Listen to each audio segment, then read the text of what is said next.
Buenas noches, Egon. ¿Cómo andas, mi estimado? Espero que estés bien porque necesito platicarle a alguien algo que me tiene sin poder dormir desde hace varias semanas. Me llamo Patricia Vega. Soy enfermera aquí en Guadalajara y trabajo en una casa de cuidados para adultos mayores. Llevo como 6 años en este trabajo y pensé que ya había visto de todo, pero lo que me ha estado pasando últimamente me tiene muy preocupada y confundida. Todo comenzó durante la primera semana de noviembre, justo después del Día de Muertos. Yo trabajo el turno nocturno, de 11 de la noche a 7 de la mañana, y esa noche todo parecía normal. Estaba haciendo mis rondas regulares, checando a los pacientes, cuando como a las 2:30 de la madrugada varios de los abuelitos se empezaron a poner muy inquietos. Don Ramiro, que normalmente duerme como piedra, se despertó gritando que había alguien en la ventana. Doña Esperanza también se levantó muy agitada, diciendo que veía a una señora parada afuera. Al principio pensé que era normal. Ya sabes cómo a veces los adultos mayores tienen pesadillas o confunden las sombras con personas. Pero cuando fui a calmarlos y miré hacia la ventana del pasillo, yo también la vi. Era una señora mayor, como de unos 70 años, parada en el jardín, viendo hacia adentro. Traía un camisón blanco y se veía muy pálida. Lo raro es que no se movía para nada. Solo estaba ahí parada, como esperando algo. Me acerqué más a la ventana para ver mejor, y cuando la vi de frente, se me heló la sangre. Era la señora Contreras, una paciente que había fallecido aquí hace como 3 meses.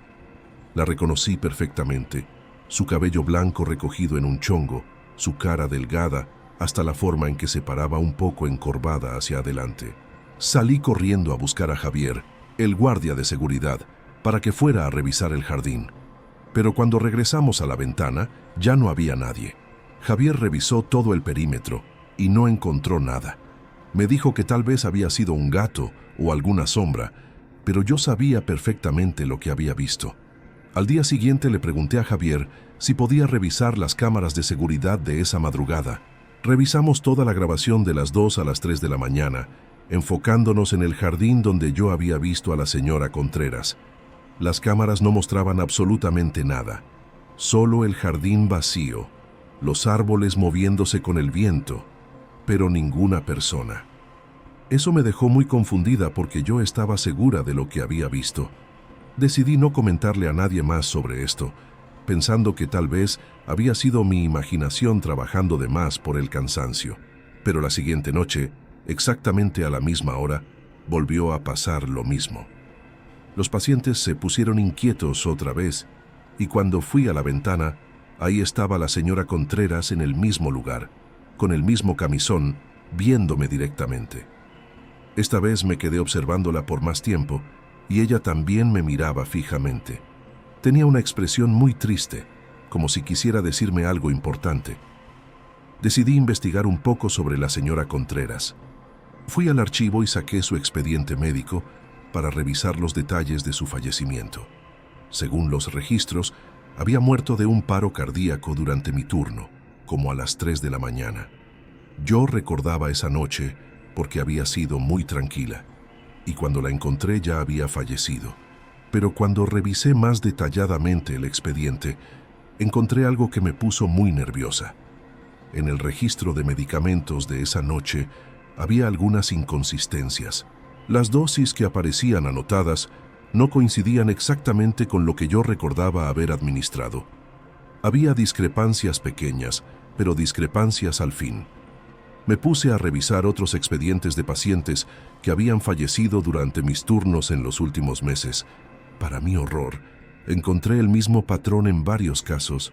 Pequeñas inconsistencias en los registros de medicamentos, dosis que no cuadraban perfectamente, horarios que no coincidían con mis anotaciones originales. Empecé a preguntarme si alguien había estado alterando los expedientes después de las muertes. O peor aún, si alguien había estado cambiando las medicinas que yo administraba sin que me diera cuenta. La idea me aterrorizaba porque significaría que yo había sido involuntariamente parte de algo terrible. Las apariciones de la señora Contreras continuaron noche tras noche, siempre a la misma hora, siempre en el mismo lugar, siempre con la misma expresión triste. Los pacientes seguían poniéndose agitados cuando ella aparecía, como si ellos también la pudieran ver o sentir su presencia. Una noche, decidí salir al jardín para intentar acercarme a ella. Esperé hasta que apareciera en la ventana y luego salí por la puerta trasera. Pero cuando llegué al lugar donde la había visto, no había nadie. Sin embargo, sentí un frío extraño en el aire, como si alguien hubiera estado ahí hace muy poco tiempo. Empecé a revisar más cuidadosamente los medicamentos que administraba cada noche. Checaba 2 y 3 veces las dosis, comparaba los frascos con las recetas médicas y anotaba todo con mucho más detalle. Tenía miedo de que alguien estuviera manipulando las medicinas y que yo fuera la responsable sin saberlo. También comencé a investigar discretamente a mis compañeros de trabajo. ¿Quién tenía acceso a los medicamentos? ¿Quién podía alterar los registros? ¿Había alguien que hubiera estado presente durante todas las muertes sospechosas? Pero no quería acusar a nadie sin pruebas, así que tenía que ser muy cuidadosa. Una madrugada, mientras la señora Contreras estaba parada en la ventana, decidí hablarle. Me acerqué al vidrio y le dije en voz baja: «Señora Contreras, si está usted tratando de decirme algo, por favor, ayúdeme a entender». Por un momento pareció que me escuchaba, pero luego desapareció como siempre. Revisé los registros de personal y descubrí que había una persona que siempre estaba de turno cuando ocurrían las muertes. El supervisor nocturno, licenciado Morales. Él tenía acceso a todos los medicamentos y a todos los expedientes. También tenía las llaves de la farmacia interna y podía modificar registros sin que nadie se diera cuenta inmediatamente. Empecé a observar más cuidadosamente al licenciado Morales durante mis turnos. Noté que a veces se quedaba más tiempo del necesario en la farmacia y que ocasionalmente revisaba expedientes de pacientes que no estaban bajo su cuidado directo. Pero no tenía pruebas concretas de nada irregular. Las apariciones de la señora Contreras se volvieron más frecuentes. Ya no solo aparecía una vez por noche, sino varias veces, siempre cuando yo estaba administrando medicamentos. Era como si estuviera tratando de advertirme sobre algo o demostrarme que algo estaba mal con lo que yo estaba haciendo. Una noche encontré una nota en mi casillero que decía: «Ten cuidado con lo que das. Revisa todo 2 veces». La letra no la reconocía y nadie admitió haberla escrito. Eso me confirmó que alguien más sabía que algo extraño estaba pasando. Pero no sabía si era alguien tratando de ayudarme o de asustarme. Decidí empezar a tomar fotos de todos los medicamentos antes de administrarlos y a guardar copias de todos mis registros en mi casa. Si algo estaba mal, quería tener evidencia de que yo estaba haciendo todo correctamente. También comencé a llegar unos minutos antes de mi turno para revisar si alguien había estado manipulando algo. La última vez que vi a la señora Contreras fue hace 3 noches. Esta vez no estaba parada en el jardín, sino que parecía estar señalando hacia la farmacia. Cuando miré en esa dirección, vi una luz encendida que no debería haber estado ahí a esa hora. Fui a investigar y encontré al licenciado Morales guardando algo rápidamente en su maletín. Desde esa noche no he vuelto a ver a la señora Contreras, pero tampoco he podido dormir tranquila. Siento que estoy muy cerca de descubrir algo terrible, pero también tengo miedo de lo que pueda encontrar. ¿Y si descubro que involuntariamente he sido parte de algo horrible? ¿Y si los pacientes no murieron de causas naturales? No sé si la señora Contreras era realmente un fantasma tratando de advertirme, o si mi mente estaba creando estas visiones porque subconscientemente sabía que algo estaba mal. Lo único que sé es que ya no puedo ignorar las inconsistencias en los expedientes y que tengo que llegar al fondo de esto, sin importar las consecuencias. Todavía trabajo en la misma clínica, pero ahora cada noche es una lucha entre el miedo y la responsabilidad. Porque si realmente hay algo malo pasando aquí, yo tengo la obligación de descubrirlo y detenerlo. Y tal vez, solo tal vez, eso es exactamente lo que la señora Contreras estaba tratando de decirme desde el principio. Bueno, Egon, esa es mi historia. Gracias por escucharme, hermano. Espero que te haya gustado este relato tan perturbador y que sigas subiendo esos videos de terror que tanto disfruto. A veces la vida real puede ser más aterradora que cualquier película, y creo que mi situación es prueba de eso. ¿Qué pedo, Iagon? ¿Cómo andas por la vida, hermano? Espero que todo esté tranquilo por tu casa porque yo tengo algo que contarte que me tiene muy confundida y preocupada desde hace varios meses. Me llamo Carmen Delgado. Soy psicóloga aquí en Puebla y me especializo en terapia de duelo, específicamente con familias que han perdido hijos. Es un trabajo muy pesado emocionalmente, pero siempre he sentido que es mi vocación ayudar a estas familias a procesar su dolor y encontrar una forma de seguir adelante. Llevo como 8 años trabajando en esto y pensé que ya había visto todos los tipos de reacciones al duelo que existen, pero hace como 6 meses empecé a notar un patrón muy extraño en varios de mis pacientes que me tiene sin saber qué pensar. Al principio creí que era coincidencia, pero ahora ya no estoy tan segura. Todo comenzó con la señora Martínez, una mamá que perdió a su hijo de 7 años en un accidente de tráfico. Durante nuestras sesiones, me empezó a contar que tenía sueños muy vívidos donde su hijo le hablaba. Hasta ahí todo normal. Es súper común que los padres en duelo sueñen con sus hijos fallecidos, pero lo que me llamó la atención fue el contenido específico de estos sueños. Me contó que en los sueños, su hijo siempre le decía que parara de llorar, que su llanto le dolía. Y lo más extraño es que el niño le mostraba heridas en su cuerpo que se veían peor cada vez que ella lloraba mucho. La señora Martínez me describía estas heridas con mucho detalle. Cortes en los brazos, moretones en las piernas, rasguños en la cara. Al principio pensé que era la forma en que su mente procesaba la culpa por la muerte de su hijo. Es normal que los padres se sientan responsables y que su subconsciente cree imágenes donde su dolor afecta al niño fallecido. Le expliqué esto y seguimos trabajando en sus emociones de culpa y responsabilidad. Pero 2 semanas después llegó la señora González con una historia casi idéntica. Su hija de 5 años había muerto por leucemia y también tenía sueños donde la niña le pedía que dejara de llorar porque le dolía. Y también le mostraba heridas que empeoraban cuando la mamá estaba muy triste. Las descripciones eran súper similares a las de la señora Martínez. Eso ya me empezó a llamar la atención. 2 pacientes con historias tan parecidas era raro, pero no imposible. Tal vez habían hablado entre ellas en la sala de espera, o tal vez era algún tipo de reacción común que yo no había identificado antes. Decidí investigar más y prestar más atención a este tipo de reportes. En las siguientes semanas, llegaron 3 pacientes más con variaciones de la misma historia. Todos habían perdido hijos de diferentes edades y por diferentes causas, pero todos reportaban sueños donde sus hijos les pedían que pararan de llorar y les mostraban heridas que empeoraban con el llanto de los padres. Era demasiada coincidencia. Lo que me empezó a preocupar de verdad fue cuando la señora Martínez llegó a una sesión con un vendaje en el brazo. Me dijo que se había lastimado en casa, pero cuando le pregunté cómo, se puso muy nerviosa. Finalmente me confesó que había aparecido un corte en su brazo exactamente en el mismo lugar donde su hijo le había mostrado una herida en el sueño. Al principio pensé que tal vez se había autolesionado inconscientemente, tal vez durante el sueño o en un episodio de sonambulismo, pero cuando revisé sus antecedentes médicos, no había historial de autolesiones ni de sonambulismo, y el corte estaba en un lugar muy específico que sería difícil de alcanzar accidentalmente.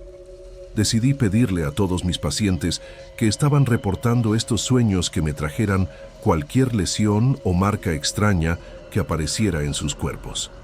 Para mi sorpresa, todos empezaron a llegar con diferentes tipos de heridas, cortes, moretones, rasguños, siempre en los lugares exactos que sus hijos les habían mostrado en los sueños. Revisé los expedientes médicos de estos pacientes con sus médicos familiares. Ninguno tenía explicación para estas lesiones. No había evidencia de autolesiones intencionales, accidentes o condiciones médicas que pudieran causarlas.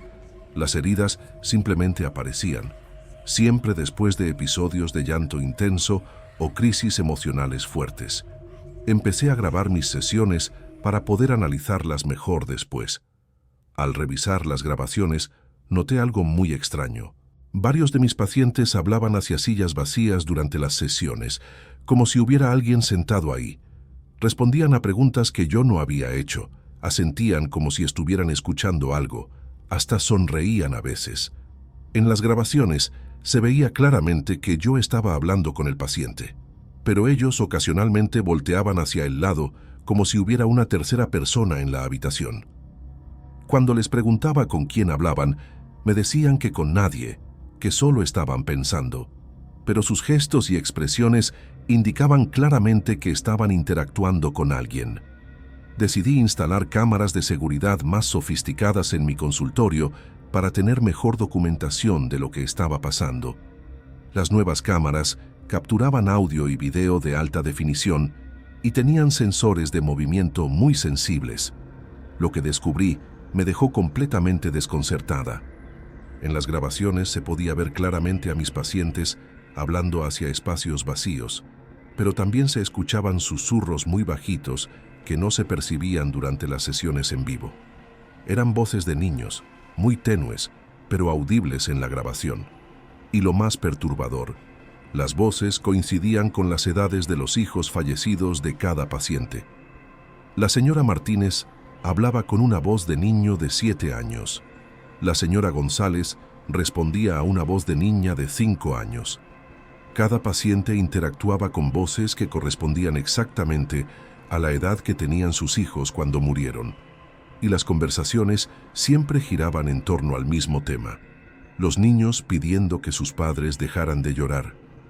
Empecé a documentar todo meticulosamente: fotografías de las heridas, grabaciones de las sesiones, reportes médicos, testimonios detallados de los sueños.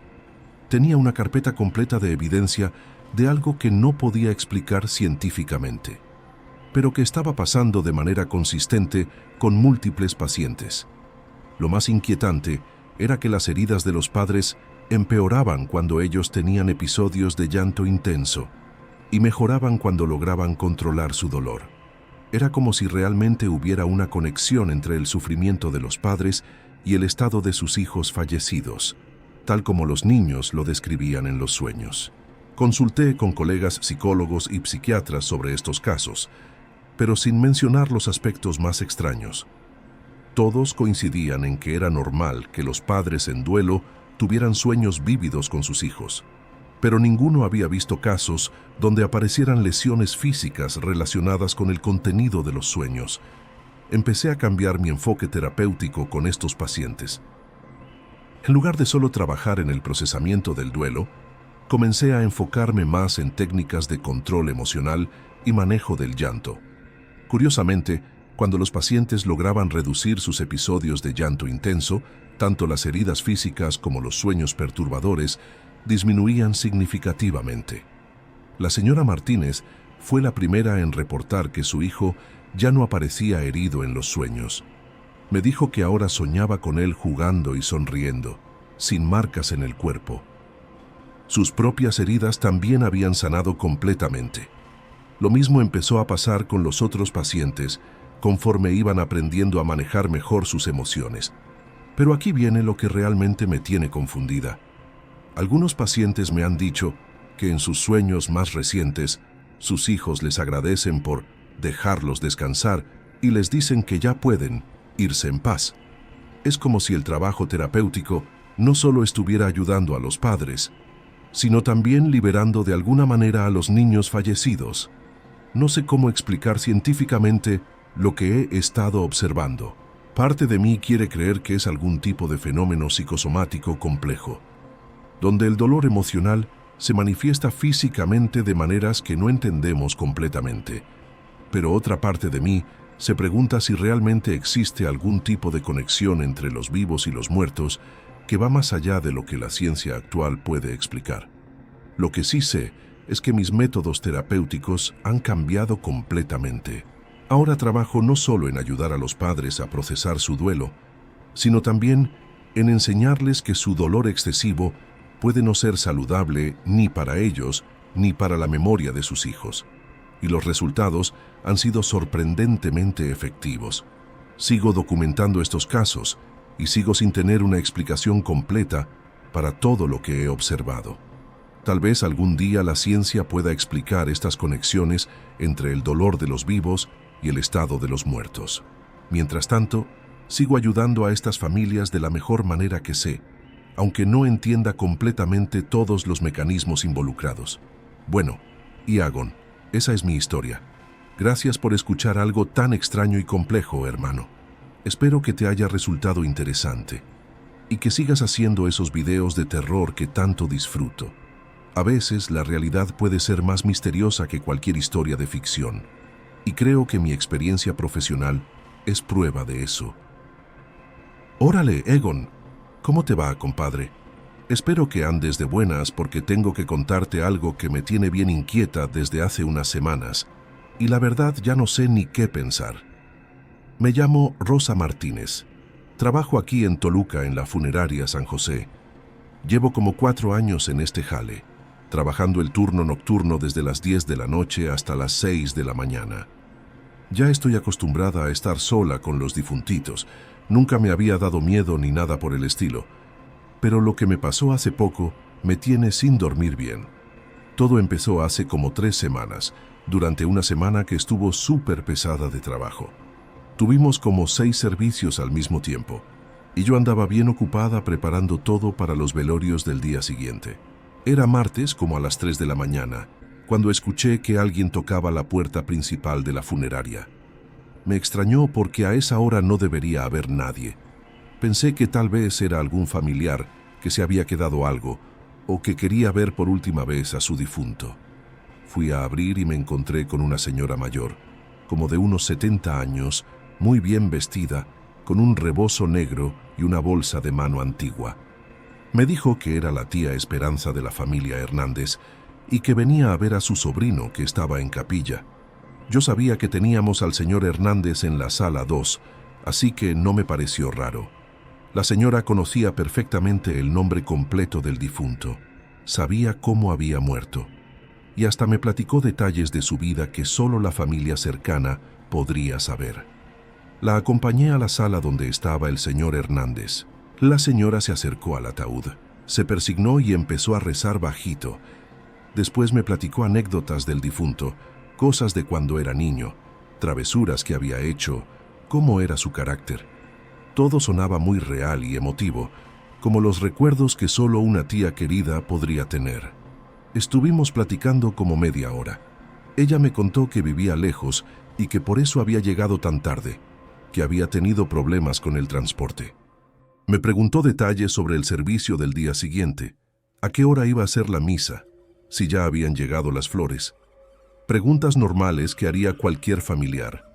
Cuando se fue, como a las 4 de la mañana, me dijo que regresaría al día siguiente para el funeral.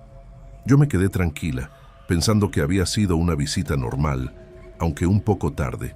Pero al día siguiente, cuando llegó la familia Hernández para el servicio, les pregunté por la tía Esperanza y me dijeron que no tenían ninguna tía con ese nombre. Les describí a la señora que había venido en la madrugada y todos me dijeron que no conocían a nadie así. Incluso me dijeron que toda la familia ya había venido a despedirse del difunto durante el día y que no faltaba nadie. Eso me dejó bien confundida, pero pensé que tal vez me había equivocado de familia o algo así. Pero 2 noches después pasó algo similar. Esta vez llegó una señora diferente, también mayor, diciendo que era la comadre de la señora López que estábamos velando. Otra vez conocía detalles íntimos de la difunta, sabía nombres de sus hijos, recordaba anécdotas de su juventud, hasta sabía qué vestido le habían puesto para el funeral. Platicamos un buen rato, y la señora hasta lloró recordando a su comadre. Me contó que habían sido amigas desde niñas, que habían vivido en la misma calle, que habían criado a sus hijos juntas. Todo sonaba muy creíble y emotivo, pero al día siguiente, cuando le pregunté a la familia López por la comadre, me dijeron que su mamá no tenía ninguna amiga con esa descripción. Ahí fue cuando empecé a sospechar que algo raro estaba pasando. Decidí revisar el libro de visitas nocturnas que llevamos para registrar a cualquier persona que entre después de horas. Para mi sorpresa, no había ningún registro de estas señoras, ni sus nombres, ni sus firmas, ni la hora de entrada. Era como si nunca hubieran estado ahí. También le pedí a Joaquín, el guardia de seguridad, que revisara las cámaras de esas noches, pero me dijo algo que me puso los pelos de punta. Las cámaras habían tenido fallas técnicas exactamente durante las horas en que yo había recibido a estas visitantes. No había grabación de esas madrugadas, solo pantallas en negro o imagen congelada. La tercera vez que pasó ya estaba más alerta. Era viernes por la madrugada, y llegó otra señora mayor diciendo que era la madrina de bautizo del joven que estábamos velando. Otra vez, conocía detalles que solo alguien muy cercano podría saber. Pero esta vez decidí ser más observadora y hacer más preguntas. Le pregunté dónde vivía, cómo se había enterado del fallecimiento, quién le había dado la dirección de la funeraria. Sus respuestas eran vagas, como que vivía por el rumbo de la estación o que se había enterado por ahí en el barrio. Pero cuando hablaba del difunto, sus recuerdos eran súper específicos y detallados. Durante su visita, traté de observar más cuidadosamente su comportamiento. Me di cuenta de que nunca tocaba nada, ni las sillas, ni las flores, ni siquiera el ataúd cuando se acercaba a rezar. También noté que caminaba muy silenciosamente, como si no hiciera ruido al pisar, y cuando se iba, nunca escuchaba el sonido de la puerta al cerrarse. Al día siguiente, cuando llegó la familia del joven, les describí a la señora que había venido. La mamá del difunto se puso muy pálida y me pidió que le describiera más detalles. Cuando le conté todo lo que la señora había dicho sobre el bautizo y la infancia del muchacho, la señora se echó a llorar. Me dijo que la descripción coincidía exactamente con su comadre Refugio, que había sido la madrina de bautizo de su hijo. Pero la comadre Refugio había muerto hace 5 años y su funeral se había hecho aquí mismo, en la funeraria San José. Me enseñó una foto que traía en la cartera y era exactamente la misma señora que yo había visto. Eso me dejó helada. Decidí investigar más sobre las otras visitantes nocturnas. Le pedí a las familias anteriores que vinieran a la funeraria para platicar conmigo. Cuando les describí a las señoras que habían venido, pasó exactamente lo mismo. Me identificaron como familiares fallecidas que habían sido veladas en nuestra funeraria años atrás. La supuesta tía Esperanza era en realidad la abuela del señor Hernández, que había muerto hace 3 años. La comadre de la señora López era su hermana mayor, fallecida hace 4 años. Todas habían tenido sus funerales aquí mismo, en las mismas salas donde yo las había visto visitando a los nuevos difuntos. Empecé a revisar los archivos viejos de la funeraria para confirmar estos datos. Efectivamente, todas estas señoras habían sido veladas aquí en años anteriores. Incluso encontré las fotos que les habían tomado en sus ataúdes, y eran exactamente las mismas personas que yo había visto caminando y hablando conmigo. Desde entonces, las visitas nocturnas han continuado. Cada vez que tenemos un velorio, aparece alguna señora mayor que dice ser familiar del difunto. Siempre conocen detalles íntimos, siempre llegan como a las 3 de la mañana y siempre resultan ser personas que murieron años atrás y fueron veladas aquí mismo. Lo más extraño es que cuando reviso las cámaras de seguridad al día siguiente, solo me veo a mí hablando sola en las salas vacías. Aparezco platicando, asintiendo, hasta riéndome a veces, pero no hay nadie más en la imagen. Es como si estuviera teniendo conversaciones con el aire. He tratado de encontrar una explicación lógica para todo esto. Tal vez el estrés del trabajo me está afectando, o tal vez estoy teniendo alucinaciones por trabajar tantas noches seguidas. Pero las conversaciones se sienten tan reales, y los detalles que me cuentan estas señoras son tan específicos que es imposible que me los esté inventando. También he pensado que tal vez alguien me está jugando una broma pesada, pero ¿cómo podrían saber tantos detalles íntimos de familias que ni siquiera se conocen entre sí? ¿Y cómo explicar que las cámaras fallen exactamente cuando aparecen estas visitantes? Lo que más me inquieta es que estas señoras parecen estar cumpliendo algún tipo de función. Siempre vienen a despedirse de alguien que conocieron en vida. Siempre tienen algo importante que decir sobre el difunto, como si fuera su última oportunidad de estar cerca de sus seres queridos. A veces me pregunto si realmente estoy viendo fantasmas o si hay algo especial en esta funeraria que permite que los muertos regresen para despedirse. Lo único que sé es que ya no me asustan estas visitas.